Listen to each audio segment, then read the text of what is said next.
আসসালামু আলাইকুম, কেমন আছেন সবাই? আশা করি আপনারা অনেক অনেক বেশি ভালো আছেন। সবাইকে জুম্মা মোবারক, জুম্মা মোবারক, জুম্মা মোবারক।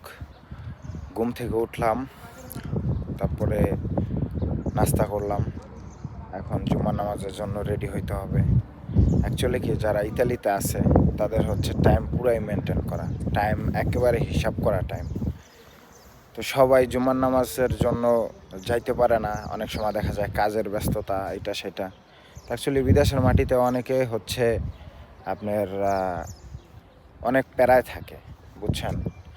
আর হচ্ছে বাংলাদেশে তো আপনার শুক্রবার ছুটি থাকে, শুক্রবারে সবাই জুম্মার নামাজ আদায় করে জামাতের সহিত। আর ইতালিতে এরকমটা না, ইতালিতে হচ্ছে যখন কাজ থাকে তখন কাজের বাহিরে যাওয়া অসম্ভব, ঠিক আছে। তবে অনেকে চেষ্টা করে, অনেকে পড়ে। তো যাই হোক, সবাই দোয়া করবেন আমাদের জন্য। আর সবাই যদি পারেন জামাতের সহিত জুম্মার নামাজটা আদায় করবেন, বুঝছেন। আর ইতালিতে আপনার সব জায়গায় মসজিদ নাই, অনেকে জামাতের সহিত নামাজ পড়তে পারেন না। তো তাদের জন্য দোয়া রইল, আল্লাহ তাআলা তাদেরকে জামাতের সহিত নামাজ পড়ার তৌফিক দান করুক। এবং আমাদের জন্য সবাই দোয়া করবেন। খোদা হাফেজ।